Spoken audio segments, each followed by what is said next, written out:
I feel like I've used the phrase show don't tell so much when talking about this series. I really wish they would take that advice to heart.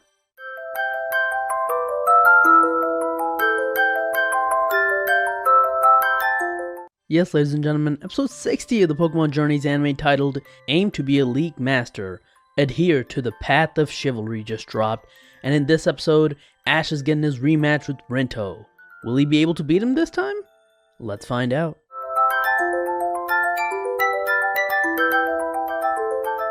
This episode begins with them reminding us about the World Championships and Ash's goal, since it feels like it's been an eternity since we've actually talked about that, and showing images of trainers and Pokemon that Ash has beat.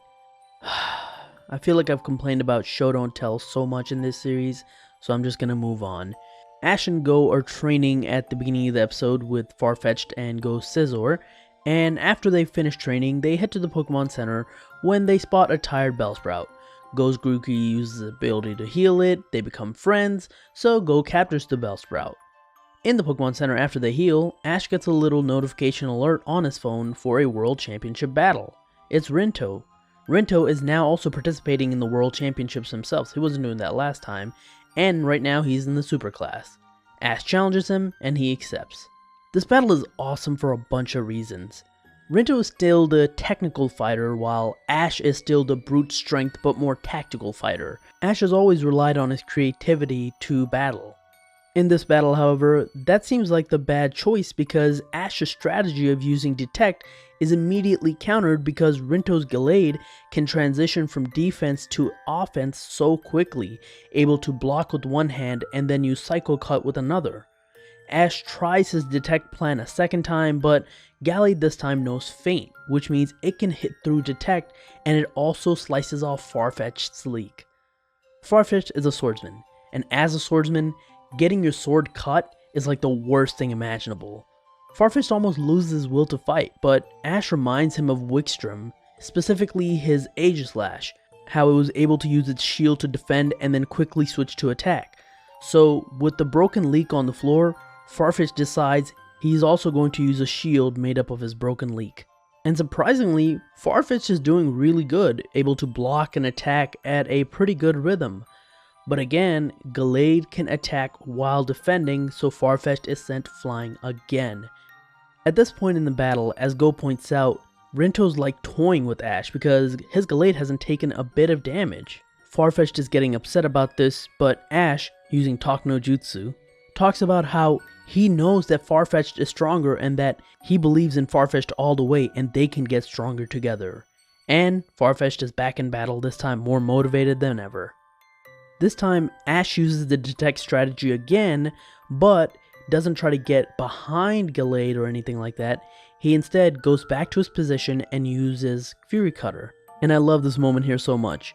One of the Fury Cutter gets through Gallade's defenses and hits it, and you can tell that Rinto is not used to being hit because he immediately tells Gallade to use Close Combat, which is a terrible idea because essentially it's like running at a swordsman by trying to punch him.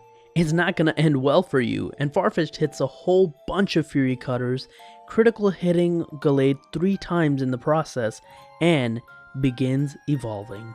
This evolution sequence is so dope in my opinion.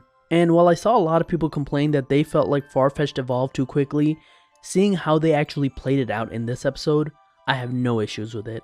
And after it has evolved, Sirfetch'd now seems so much more calmer and stronger. When this time Ash goes for another Night Slash, Rinto tells Gallade to let its guard down and get hit by it because he wants to activate its hidden ability Justified, which powers up its attack after getting hit by a dark type move. But it doesn't matter how cool the animation looks, Farfetch'd is able to block it.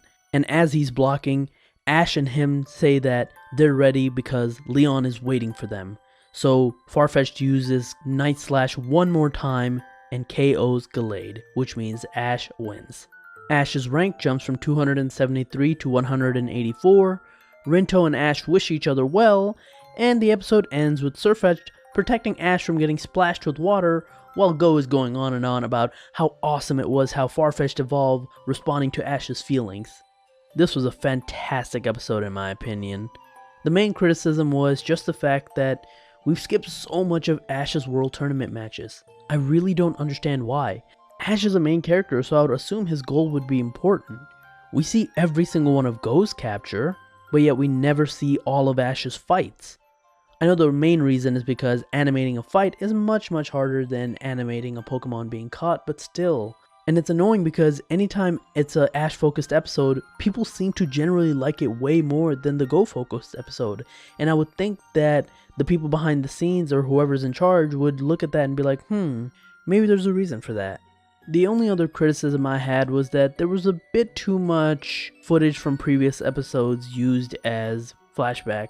Rumors are about that Pokemon Journeys is having a really bad production issues, and it's not just rumors actually. You can kind of tell by looking at how many animation directors are assigned to each episode. Usually an episode should only have 1 or 2, but a lot of Journeys episodes have like 4 or 5, so that's not good at all. That means there's a lot of issues behind the scenes. But if we can get some dope animated moments like we did in this episode, and we have to sacrifice a bit of recapping from the previous episodes, I'll take that. But besides that, I really enjoyed this episode, so if you haven't already, go ahead and check it out.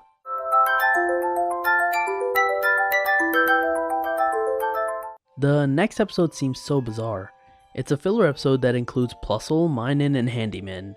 I'm not even sure what to think about it, but I guess I'll just have to wait and find out. But anyways, that is it for my review of episode 60 of the Journeys anime. It is 3 o'clock in the morning here. I'm gonna go to sleep. Thank you so much for watching. If you like this video, like, share, subscribe. You can follow me on Twitter at TheRealPDGaming, and that's it. I'll talk to you guys later. Peace.